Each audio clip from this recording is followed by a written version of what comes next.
Millions of Americans spend hours making their lawns look nice each year, but I'm doing the exact opposite. I'm getting rid of mine.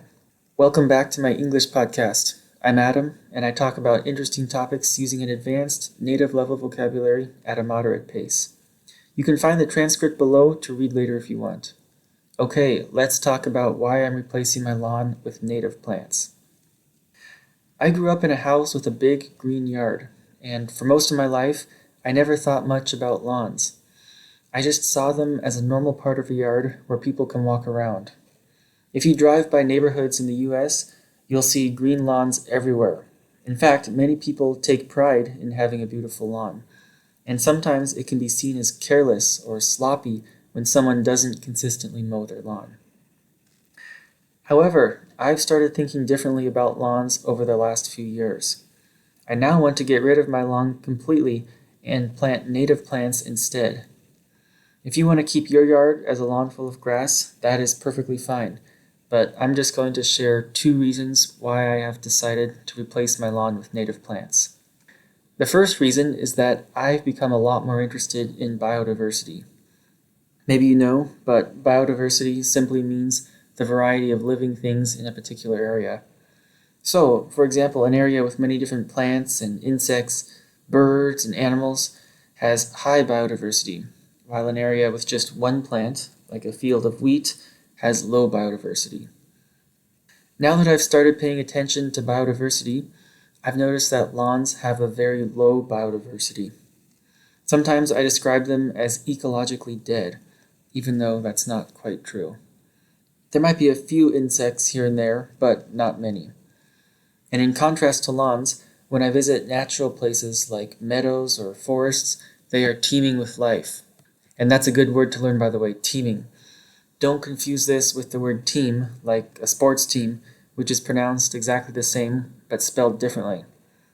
So when we say something is teeming with, it means loaded with or full of.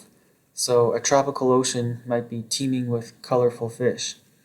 Anyways, the natural places I visit are teeming with life and have bees flying around, birds chirping in the trees, and insects crawling on leaves and stems.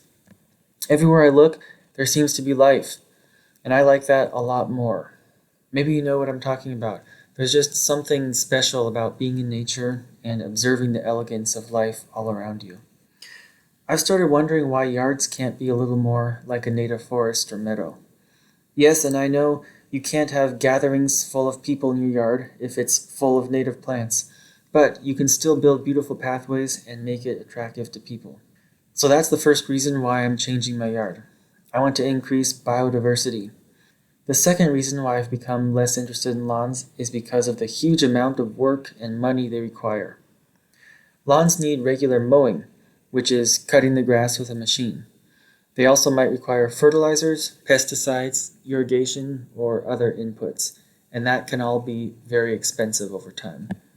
That's a lot of extra work just to maintain something that I don't even find beautiful. First, a mower is expensive.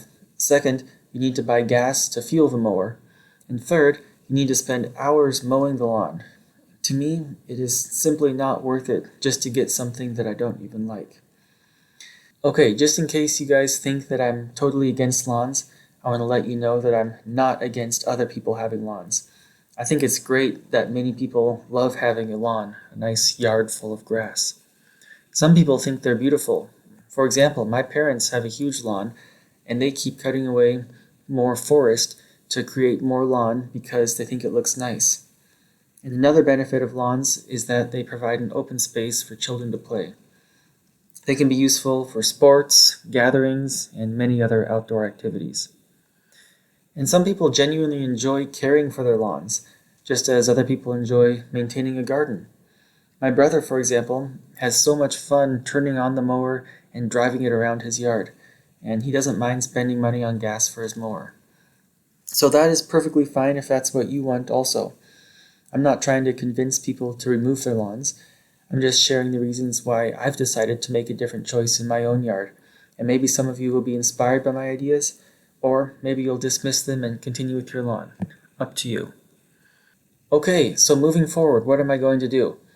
I have a new house with a new yard that I just bought, so I am going to start changing my lawn. My goal is to make gradual changes to my yard over time, and I live in the Pacific Northwest, a region known for its beautiful forests, rivers, mountains, and coastlines.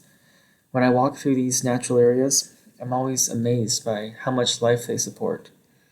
If you want to find a place that's green, it's here. Not only are the conifer or cone-bearing trees evergreen, but their brown trunks are often covered with green moss, making absolutely everything green. Maybe you noticed the background image of this video or the banner image on my YouTube channel. These are examples of the forests where I live here in the Pacific Northwest. This background image in the video was created by AI to make the color work with the subtitles, but the one on my YouTube page was taken by me in the forest right next to my place here. So anyways, I absolutely love the lush forests here on the west coast of Washington. And the interesting thing is that nobody is out there spreading fertilizer every week or spraying pesticides everywhere. In fact, no work is needed at all to maintain something so beautiful.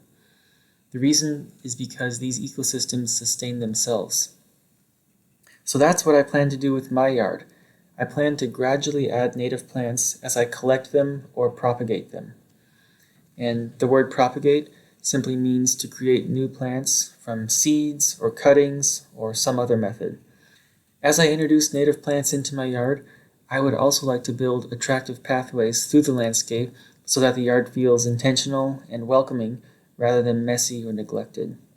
After all, I live in a small neighborhood where all the people have perfectly cut grass and they need me to keep my yard nice looking also. I simply want to create a space that is beautiful for people and valuable for wildlife. A place where wildflowers bloom, bees buzz around, birds stop by, and I can enjoy the beauty of it all. In other words, my end goal is to create a yard where both people and nature can flourish at the same time.